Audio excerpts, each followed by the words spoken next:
Hi everyone, I hope you are having a great time. Today I would like to share my experience of using this Dynaphrips Aries 15 R2R deck. It uses 24-bit R2R DAC architecture with 6-bit DSD processing, and it improved upon previous generation, which is Aries 12, which I also had. I had Aries 2 and Aries as well as Terminator 12 and Pontus and all those Dynaphrips deck in the past, right? So this one is highly improved over previous generation, like featuring noise shaping 45.1 megahertz and 49.1 megahertz oscillator in there to control the noise, better clarity and detail. I was using this Aries 15 in my streaming setup, watching movies and pairing with soon to be reviewed SVS Ultra Pinnacle Tower speaker, and it sounded nice together. And when I moved it here to my main system, I paired with Accuphase E4000 amplifier. That is my reference amplifier no matter what for now, until they give me E8000 or something. Right cable, the Dallas XLR cable, and Oya Ide Neo Class A USB cable from my Sony network attached music server to this Dynaphrips Aries 15. So those are all my connection, and using this S1EX towers and JBL L100 Classic 75th anniversary edition. So I went through all my music, I was enjoying it. Overall sound signature, they do have a lot of similarities in compared to previous generations, especially the 12. So but they improved it in dynamic attack and texture and body and detail reproduction. So sound quality, I would say it has neutral sound. I wouldn't call it totally transparent in sound signature wise. It has nice richness and a little bit of deeper side of tone and balance in mid-range and mid-bass regions. Bass attack is much improved over previous generation. Best of all, my favorite improvement is how much this one improved in stereo image. Image is pretty crazy in this price point. They retail for $1,200. It totally shows price worthy sound quality because stereo image is nice and precise right in the middle. Voices and vocals and all the mid-range in those regions, snare drums or guitar riffs or all that are nicely precisely reproduced, as well as small nuances and small notes, and those notes, small notes, decay and after effects and lingering notes in the air. So those reaches much better. I sit like 12 feet away, so when I was listening, one of my favorite go-to track, Infected Mushrooms Deeply Disturbed track, right? I was listening to that track. The quickness and dynamics and all the notes are very well reproduced with nice decay and tonal balance, as well as dynamic attack.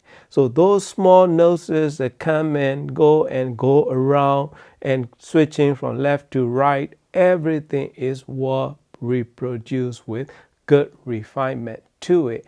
And best of all, the stereo image and dynamic attack is most improved. Slightly more towards like a delta sigma kind of a dynamic attack, with maintaining the musicality and tonal balance of R2R deck, so which is really makes it best of both worlds kind of sound signature of this Aries 15. When I compare to Musician Pegasus 2, so Pegasus 2 will have a little bit of purer sound of R2R sound and a little bit more area sound quality as well. Bass attack and mid-range and mid-bass attack may not be as dynamic as this Aries 15 in those regions. It's gonna be really tossed up in these two decks. I have had a lot of different decks, so this is one of the deck that really improved compared to previous generation, especially in R2R decks offering. So this one design is improved. Even they have a little bit of improvement for infrared, a little mesh remote control thing to pair with the amplifier or the pre-stages. But this deck itself doesn't have any remote control. Sound quality, totally enjoyable sound.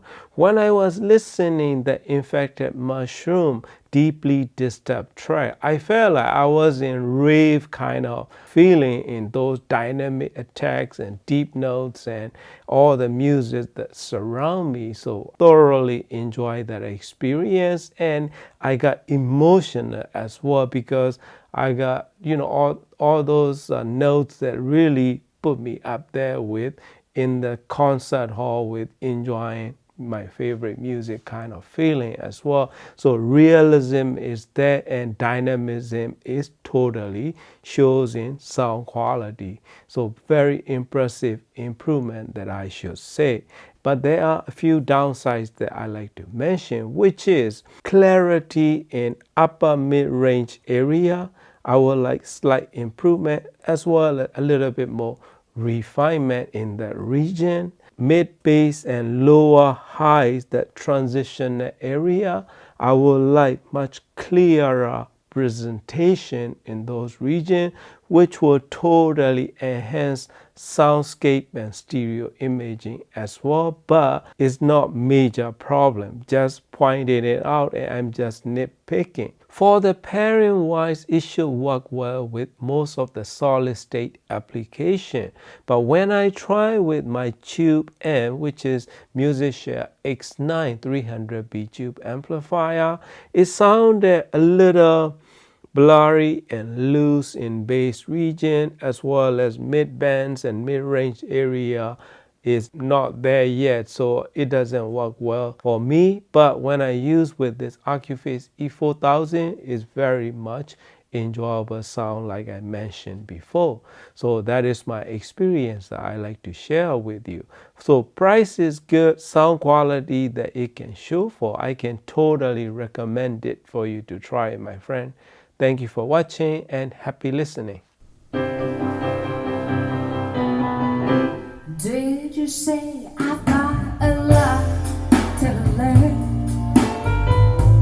Well, don't think I'm trying not to learn. Since this is the perfect spot to learn, so teach me tonight. Starting with the ABC of it, right down to the XYZ of it. Help me solve the mystery of it. So teach me tonight. The sky is a blackboard high above you. If a shooting star goes by, I'll use that star to write I love you 1,000 times across the sky. One thing is very clear, my love. Should the teacher stand so near, my love? Shall I do? The graduation's almost here, my love. So teach me tonight. 'Cause you know what I was gonna teach us.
One last song.